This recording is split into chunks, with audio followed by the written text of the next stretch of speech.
여러분들이 쓰시는 아이폰, 아이패드 만드는 회사 애플이요. 원래 컴퓨터를 만드는 회사였던 거 아시나요? 이 컴퓨터 회사가요. 기존에 나와 있는 mp3가 마음에 안 들어서 mp3를 만들더니 세계 시장 1위까지 석권을 합니다. 거기에 멈추지 않고 투지폰들이 슬금슬금 mp3 기능을 넣어서 나왔을 때 이대로 가다가는 mp3 시장이 핸드폰 시장에 져버리겠다. 그때 이제 잡스는 생각을 합니다.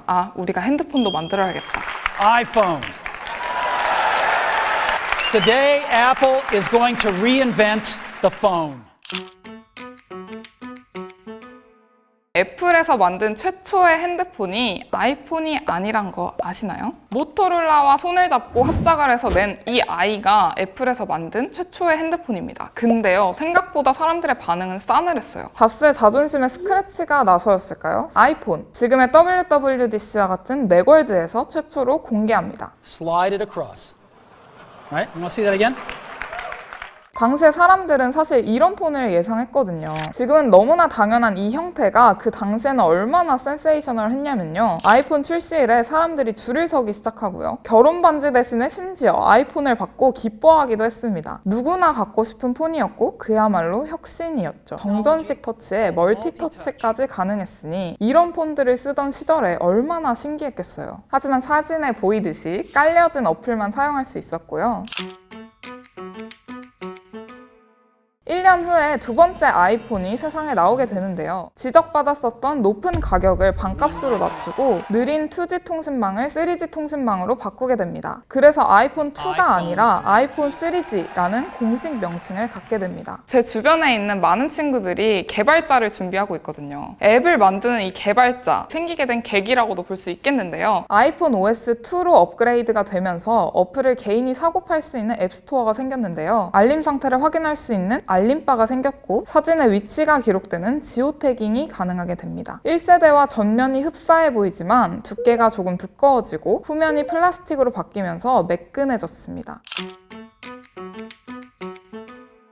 세 번째 아이폰 3GS였습니다. S 시리즈의 첫 시작이라고도 할 수 있겠는데요. 애플은 아이폰 4, 아이폰 4S, 5, 5S 이런 식으로 기존 출시 모델의 외형을 유지한 채 성능만 업그레이드해서 뒤에 S자를 붙였습니다. 근데 그 뒤에 붙는 S의 의미가 다 달랐습니다. 3GS의 S는 스피드였습니다. 기능적으로는 카메라 초점 조절이 가능했고 영상 촬영이 가능해진 모델이었는데요. 그에 따라서 램도 전작보다 2배 용량이 탑재되고 스토리지 또한 늘어났어요. 비록 최대 용량이 32기가 밖에 되진 않았지만요. 당시 국내에서 유행했던 핸드폰은 삼성의 옴니아2가 있는데요. 옴렉이라는 별명이 붙기도 했어요. 왜냐하면 3GS가 국내에 처음으로 출시하게 되면서 비교 대상이 아이폰이 되었거든요. 이때 당시에 SKT가 사실 통신사 1위였어요. KT와 U+를 합친 그 점유율보다 SKT가 더 높을 정도로 SKT가 정말 짱이다. 근데 아이폰 첫 출시를 KT에서 단독으로 진행하면서 KT의 주가도 엄청나게 올랐고요. 이용자 수가 급증하게 됩니다. 여러분, 최근에 아이폰 12가 출시가 됐는데 많은 분들이 각진 디자인 그리워하면서 내달라고 아주 열과 성을 다해서 외치지 않았습니까? 그 깻잎통 디자인의 원조라고 할 수 있는 게 바로 네 번째 아이폰 4입니다. 아이폰을 되게 오래 써오신 감독님 한 분께 여쭤봤어요. 아이폰 나왔을 때 얼마나 사람들의 반응이 좋았냐. 그때는 아이폰이 모든 게 압도적이었거든. 모든 게. 그만큼 정말 많은 변화가 있었던 모델입니다. 후면이 플라스틱에서 유리로 바뀌고 측면은 스테인리스로 되어 있었습니다. 스테인리스가 들어가면서 안테나에 문제가 생겨서 안테나 게이트가 터지기도 했는데요.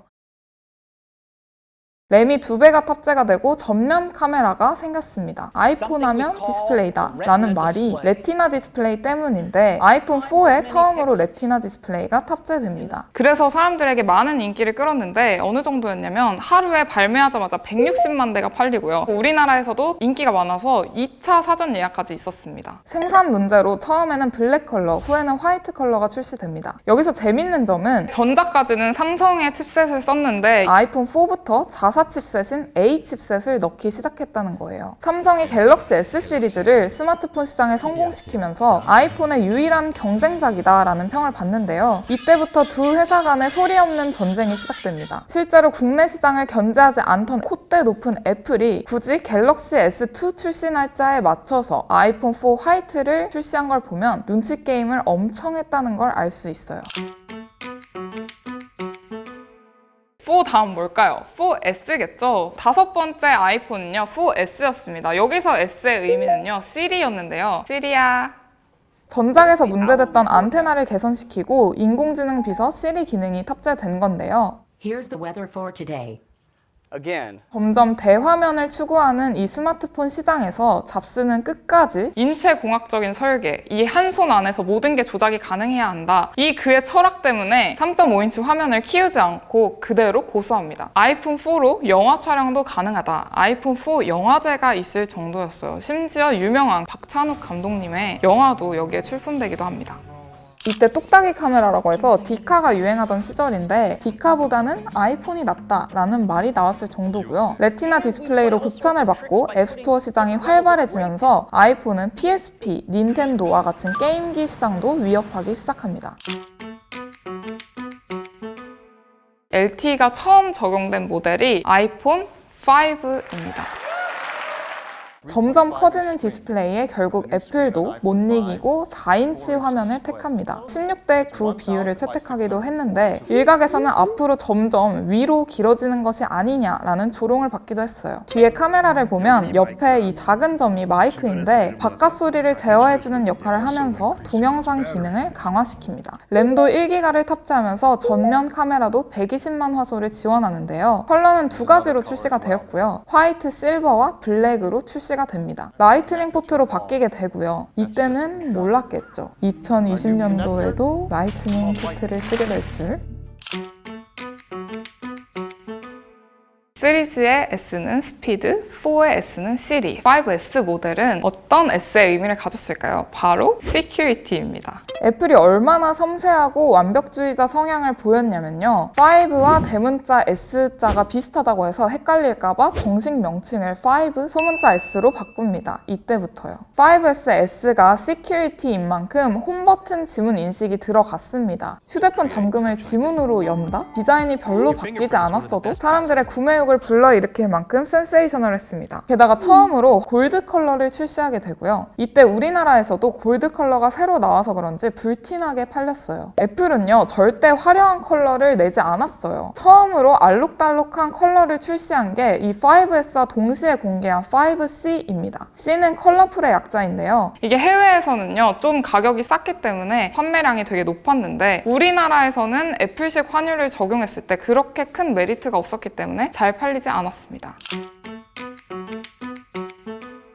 잡스의 개입 없이 팀 쿡 아래에서 나온 첫 아이폰이라고도 할 수 있겠는데요. 아이폰 6, 큰 의미를 갖는 게 첫째, 7년간 고수하던 작은 화면 크기를 대폭 키웠다는 것. 둘째, 키운 화면을 더 키워서 2개의 모델로 출시했다는 것. 5.5 inches for iPhone 6 Plus. 팀 쿡은 애플의 아이덴티티라고도 할 수 있는 홈 버튼을 버리지 않은 채 대화면을 택합니다. 애플이라는 기업에서 큰 핸드폰을 냈다는 것 자체가 사람들에게는 어쩌면 혁신으로 그 당시엔 다가왔을지도 모르겠어요. 이때 당시 디자인을 보면 후면에 이 절연띠가 있어서 되게 욕을 많이 먹었어요. 잡스가 죽고 아이폰도 죽었다라는 평도 많이 받았으니까요. 골드, 실버, 스페이스 그레이 이 세 가지 색상으로 출시가 되고 안테나로 인해서 절연띠가 위아래로 있었고 전면이 알루미늄 소재로 바뀌게 됩니다. 플러스 모델이 단순히 크기만 큰 건 아니고 약간의 끔 나누기를 위해서 손떨림 방지 OIS 기능을 탑재하기도 했습니다. 6S, 이때 혁신이라고 불릴 만한 기능이 탑재되지는 않았습니다. 하지만 3D 터치 기능과 로즈 골드 컬러 하나로 대박을 치는데요. 터치 아이디가 2세대로 바뀌면서 잠금 해제 속도가 좀 빨라졌고요. 그리고 이거 있죠. 꾹 누르면 배경화면이 시리링 하고 동영상처럼 재생되는 거. 이 라이브 포토 기능이 들어갑니다. 이 아이폰 6S가 나왔던 2015년에 처음으로 삼성에게 숫자명을 역전당하는데요. 갤럭시 S7이 나왔거든요. 다음에 나온 건요, 아이폰 7이 아니라 아이폰 SE였습니다. 많은 사람들이 아이폰이 점점 너무 커지다 보니 옛날에 각진 디자인, 한 손에 쏙 들어온 디자인 다시 내줘라, 이런 일각의 반응들이 있었어요. 그러한 사람들의 목소리를 우려했는지 팀 쿡은 실제로 출시에 반영을 했는데요. 스페셜 에디션의 약자인 아이폰 SE라는 이름으로 5S와 동일한 디자인, 6S에 들어갔던 A9 칩셋을 넣어준 SE 모델을 출시합니다. 그리고 2015년 유행에 성공시킨 로즈골드 색상까지 더해서 총 4개의 모델을 상반기에 공개하는데요. 원래는 매번 하반기에 한 모델씩 출시를 했었는데 이때부터 점점 라인업을 늘리기 시작했다고 볼 수 있겠네요. 그리고 하반기에 예정대로 아이폰 7 그리고 아이폰 7 플러스가 출시를 하게 되는데요. 넘버링이 이렇게 올라가는 구간에는 나름의 큰 변화가 있었는데 전작이 갖고 있던 디자인 그대로 절연띠 하나만 쏙 빼서 이어폰 단자까지 사라진 채 나오게 됩니다. 아이폰 최초로 방수방진을 지원했고 스테레오 스피커가 탑재가 되면서 음질은 좋아졌어요. 아이폰은 줄곧 카메라 렌즈 하나만 들어갔잖아요. 그런데 이 7 플러스 모델에는 듀얼 카메라가 적용되면서 인물 사진 모드를 지원하게 됩니다. 렌즈가 2개가 되니까 당연히 심도 조절이 가능했겠죠. 그 다음에 출시한 아이폰은요, 7S가 아니라 아이폰 8과 아이폰 8 플러스가 출시를 하게 됩니다. 7S가 아닌 8으로 출시한 이유가요, 경쟁작인 갤럭시 시리즈가 모델명 숫자가 점점 높아지기 때문이라는 평도 있었습니다. 6와 6S, 바뀌지 않은 크기에서 후면만 글라스 소재로 바뀌게 되고요. 절연띠도 사라지면서 6, 7, 8 이 시리즈 중에 그래도 가장 예쁘다는 평을 받고 있어요. 무선 충전이 처음으로 가능해진 모델이고 홈 버튼이 살아있는 마지막 모델이기도 했고요. 다시 경쟁작 갤럭시 S 시리즈를 의식해서인지 아이폰 9이 아니라 아이폰 출시 10주년이라는 명분을 가지고 아이폰 X, 아이폰 10이 출시하게 되는데요. 아이폰 8을 공개한 지 2달도 채 되지 않아서요. 4.7인치, 5.5인치 이 2가지 사이즈를 4년에 걸쳐 동일하게 출시가 되면서 변하지 않는 애플에 불만을 가진 목소리가 고조되었을 즈음 최초로 홈 버튼을 없애버리고 5.8인치 대화면을 얻습니다. 터치 아이디 대신에 페이스 아이디라는 이 기능이 들어갔는데요. 그때 참 이렇게 고개를 돌리는 이게 신기했었어요. 여러분들이 만드실 수 있는 이렇게 얼굴 화면 돌려가지고 인식시킨 다음에 만드는 그 미모지, 이 기능이 처음으로 탑재가 되기도 했습니다. 사실 아이폰 10이 나온 이후 어떤 아이폰이 우리에게 출시될 것이냐, 이게 많은 사람들의 관심사였는데요. 왜냐하면 아이폰 10에서 홈 버튼이 사라진 게 과연 10주년 기념판으로 나오는 것인지 아니면 이 이후에도 방향성을 홈 버튼을 아예 빼버릴 것인지 관심이 사람들이 되게 많았습니다. 하지만 애플은 차기작 10S, 보급형 10R에도 홈 버튼을 빼버리면서 홈 버튼의 완벽한 퇴장을 알리게 됩니다. 이렇게 2가지를 출시한 2018년, 이때부터 팀 쿡의 치밀하고도 전략적인 가격 정책이 돋보이는데요. 아이폰 10에 S자를 붙여서 10S를 출시하는데 이전에 크기를 키운 플러스 모델 대신 새로운 맥스라는 이름을 덧붙여서 10S 맥스까지 냅니다. So what do you call a phone that's bigger than plus size? The iPhone XS Max. 5S 출시 당시 컬러풀한 보급형 5C 모델 기억하시죠? 이때처럼 컬러풀하지만 가격은 좀 더 저렴한 10R 모델을 내면서 애플의 라인업 늘리기 전략은 시작됩니다. 2020년 올해 상반기 기준으로 가장 많이 팔렸던 폰이 어떤 폰인지 아세요? 바로 2019년 하반기에 출시한 아이폰 11입니다. 11 단일 모델로만 3,770만 대가 판매되었어요. 작년 상반기에 가장 많이 판매된 폰도 아이폰 10R로 2,700만 대 가량 판매가 되었는데 그래서인지 애플은 라인업 정리를 시도합니다. 그러니까 쉽게 말하면 아이폰 10R 모델이 그 다음 해 아이폰 11으로 자리 잡게 되고요. 기존에 있던 그 모델을 프로로 업그레이드 시키면서 가격을 좀 더 높인 거죠. 10R의 차기작인 11은 6가지 파스텔톤 컬러를 적용하고 후면은 유리, 옆면은 알루미늄 소재로 출시가 됩니다. 사실 11은 5C, 10R을 이어오는 아이들이기 때문에 되게 컬러풀한 디자인으로 출시가 되고요. 프로는요, 이어오던 블랙 앤 화이트 그리고 골드 이어받아서 총 4가지 모델로 출시를 하는데 팀쿡의 전략상 한 가지 또 새로운 컬러를 출시하게 되는데요. 이게 바로 미드나잇 그린 컬러입니다. 프로라는 이름이 처음 처음 붙여졌기 때문에 분명히 어떤 기술적으로 차별점을 들 것이다 라고 했었는데 그게 바로 3개의 카메라 렌즈였습니다. 버블티와 인덕션이다, 인덕션 카메라가 아니냐 놀림을 받았는데요. 마감이 생각보다 좋아서 사람들이 많이 사용을 했고요. 이름에 붙여진 프로답게 사진과 영상, 카메라에서 강한 모습을 보입니다. 드디어 대망의 2020년, 많은 사람들이 예상하지 못했던 변수, 바로 코로나라는 팬데믹이 전 세계적으로 퍼지게 됩니다. 소비 심리가 소극적으로 변하면서 애플 또한 이를 겨냥해 전략적으로 상반기에 SE 모델을 새로 출시합니다. 애플 최초로 $300대의 핸드폰을 출시하게 되는데 기존의 A 폼팩터를 활용하고 A13 바이오닉 칩셋을 탑재하면서 아이폰 8 이후 출시하지 않았던 홈버튼 모델을 가격은 파격적으로 낮춘 채 출시하게 됩니다. 그래서 침체된 스마트폰 시장에서도 많은 판매량으로 명성을 잃지 않는데요.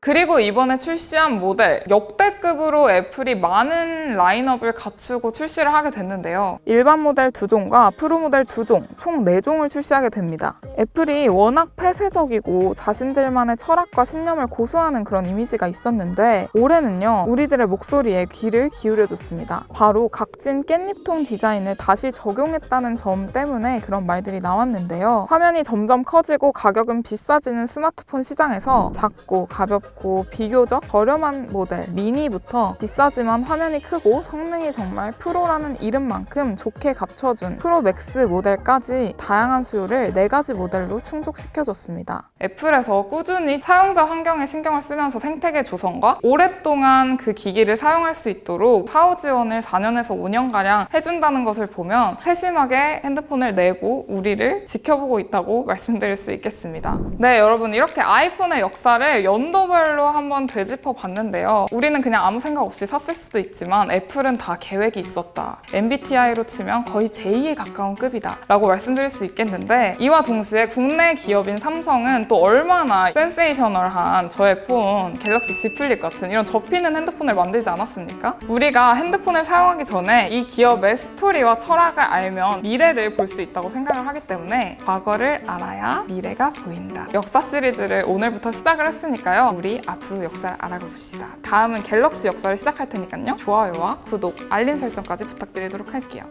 똥빠!